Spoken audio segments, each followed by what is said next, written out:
Why, hello there, lovelies. Welcome to another episode of this new format for Out of the Box. So, the Studio Series 86 line has been rolling out for about a year at this point. I think it would have been just about a year ago that I found Jazz. He's very good. And most of the releases have been shockingly good, We got Hot Rod, who's not up there right now, because he's in a box under my bed. I'll be getting him back out. It's a whole thing. Yeah, most of the releases have been very good. I've been seeing Grimlock over there popping up on a lot of people's top 21 of 2021 lists, and yeah, I really can see why. He is pretty incredible, despite, in my opinion, being slightly too big. Scourge, I'd say, out of the ones that I have, which granted I don't have Blur or Coronation Starscream, is Perceptor out yet? I don't know. But out of the ones that I have, I'd say Scourge is the weakest. And, he's still pretty good. Cup is also very good. He's got a few flaws, but he's very good. Pretty much all of the releases have been very good. And a lot of them are showing up on people's, top 21 of 2021 lists that I didn't do. I was thinking of doing it, but then I decided to not to. However, there was one figure that took me a surprising amount of time to actually get. I saw him several times, but I just didn't have money for him, or there was something else that I got instead. And that is everybody's favorite Junkion, Wreck-Gar. Although I found him today, he was $27, easy. So, how is he? Oh, look, he's a kitty. Yes, he's a kitty. So in his alt mode, Wreck-Gar transforms into the good old Junkion motorcycle we know him to be. And overall, as with most of the other Studio Series 86 figures, it's pretty much spot on. It incorporates a few interesting design decisions, like for one, how on the original toy the head used to become this bit right here, but in order to keep it in good scale, they have it be stored into his chest, but the head still does end up in there and acts as sort of a speedometer assembly thing. And in order for the bike to stand, he has built-in kickstands on the backs of his shins, basically. Though it doesn't really work too well on carpet. He also has the weird red spikes that I honestly am not that big of a fan of, especially in robot mode. They stick out a lot. But, that's easily fixable. I can literally just snip them off or cut them down a little bit. I don't know. Maybe I will. He has handlebars, as most bikes do, as well as what appears to be, I think that's the gas tank. I'm not an expert on motorcycles. A good old engine detail, and what appears to be some kind of seat. I also really like these little pouches or cases or whatever. It kind of just gives him a good old, wasteland warrior vibe. I like to think maybe he just picks up scrap pieces that he finds on the ground and just puts them in there. He also does have these guns, which I don't believe are blast effect compatible, but I don't really feel like pulling out the blast effects, so we'll just say that they probably aren't. Anyways, his wheels, despite, as far as I know, not really being pinned, do roll very, very nicely if you do the back correctly. Because if you don't do this exactly correct, then this one won't work because the little red spike bits will get caught. I think some rubber tires would have been really cool, but these still work. They're kind of a nice, chunky plastic. And as most modern-day figures do, he does include weapon storage in one of two places. You can either put it on top of the gas cap, kinda, it doesn't really fit there, but you can do that.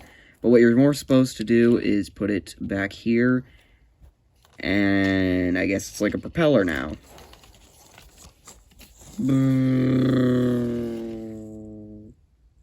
I don't know, maybe now he can go, underwater or be a boat, I guess.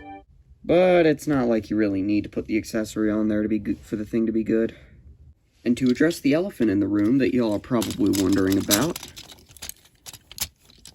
I can confirm that some figures can actually ride his motorcycle mode. Kinda. I mean, some definitely work better than others, like If you got something with a, wrist swivel, then that's probably going to work better, but I don't have any figures with wrist swivels on this shelf, so, and I don't feel like going to the other shelf to get one that does. So cog works fine. And due to that, theoretically, if you were to get a second one of these, or that junkyard repaint that's coming out, you could theoretically do the good old, junkyard riding the junkyard motorcycle thing. Yeah, come to think of it, I wonder if Squeaks was in part inspired by Wreck-Gar. Just some food for thought. Hello? But yeah, with that segue, let's get into some size comparisons. Here's the Last Night Deluxe Squeaks, a LEGO Star Wars Resistance A-Wing, Siege Cog, And a cat. As far as Junkyard motorcycle modes go, I don't really have much to go off of since I don't own any of the other Wreck-Gars, but from the pictures I've seen and based on a lot of other people's opinions, this is the best one. It's definitely the most accurate, and overall it's just good. That's all I can really say. So let's take a look at this guy in robot mode. And here is Wreck-Gar in robot mode. And cosmetically, no contest, this is the best Wreck-Gar we have gotten. I mean, from the images I've seen, the Power of the Primes one wasn't terrible, but it really was just a sort of half-assed repaint, in my opinion. And, we don't talk about the revealed shields one. Yikes. But this Wreck-Gar has everything you want in a Wreck-Gar. He's got the iconic, inexplicable mustache face, the chest cannons, for some reason, and he just looks like Wreck-Gar. The perfect addition to your collection, the perfect iteration of Wreck-Gar. Call now, and we'll throw in wheels. And said wheels can do one of two things. You can either take them and just slide them over the spikes on the knees, and do that, which is how I prefer to keep them. Or you can slide them over the spikes on the forearms and do that and have the old shield. Now, on the original figure, he would have had one on an arm and one on a leg, but as I said, I usually prefer to just keep them on the legs. I don't know. It just kind of looks cool to me. Now, an issue I've noticed with mine is that the chin, the beard, actually doesn't seem to be mounted properly. As you can see, there's that little gap. I think it's supposed to be pushed all the way in there, but it's not really that big of a deal. And for the record, his mustache and beard are more rubbery, so they won't break off that easily. Same thing with these little antenna things. And those little cases end up on his hips, which I don't know why, but I really like that. It really makes him feel tactical, like I said, I like to think he just picks up pieces of scrap off the ground, puts them in there, just thinking, I could use this later. Oh yeah, he also has brass knuckles. I didn't notice that until just now. And as far as backpacks, he doesn't really have one. He does have the handlebars and the, gas canister thing and the faux part for the windshield area, but, it's not that big of an issue. And as far as accessories go, as you saw earlier, he comes with his iconic pizza cutter. And he can hold it to cut as many pizzas as you want him to, and due to it being pinned, it spins. Though I like most of my figures to have some kind of gun, so I took some of the parts from Hubcap's gun and used it to kind of make this World War II looking gun thing. And I think it looks pretty good with it. As far as articulation, he pretty much has the industry standard. Ball jointed head, shoulders out and in, as well as forward and back, bicep rotation, elbow bend that can actually go back like that. Ow. Good old waist swivel, as well as these cases moving out and in to allow for leg motion. Speaking of the legs, they can go forward and back, out and in, on a pretty tight joint. And sometimes the wheels do get in the way, but if you remove them, you can get, that. You can do a full split.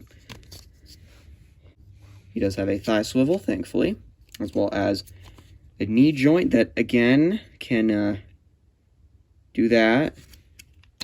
In fact, I can go further, because for transformation. Ow. His feet can kind of go back and forth due to transformation. And his feet also have a pivot, which I honestly think is kind of well done. I like how it kind of looks like his feet are sort of two segments. I don't know.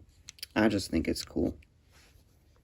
For the most part, his joints are pretty tight. I mean, this arm, when I got it, was a little bit loose, but thankfully, since it's a screw, you can tighten that. Now for some size comparisons. Here he is with Cyberverse Tiny Turbo Changer's Gnaw. Here he is with Kingdom Ractonite. Here he is with G1 Lightspeed. And here he is with a Mega Construx Pokemon Umbreon. Now he is a good little, What even are you, mate? Overall, despite literally being the poster child for the planet of junk and trash, this guy is in no way representative of that. Overall, Studio Series 86 Wreck-Gar is honestly one of the best in the line, in my opinion. He really is just kind of the perfect Wreck-Gar, you know? What else do you really want? I mean, I understand if you don't really like the whole 1986 movie aesthetic, you might not be into this. But if you do, or if you're a G1 completionist, then I'd say this is going to be your best bet for a Wreck-Gar. And hey, even if you do like one of the other versions of Wreck-Gar, there is always the Junkyard repaint that's coming out. Overall, if you're into G1, if you're a G1 completionist, if you're into Generation stuff, give this guy a chance, you know? I mean, not everybody's gonna like him, you know? Some people just aren't into the 1986 movie aesthetic. But overall, if you want a Wreck-Gar, this is the one to get. So, thanks for watching, you know, like, comment, share, subscribe, all that kind of stuff. And I am Noble2 Productions saying, peace out!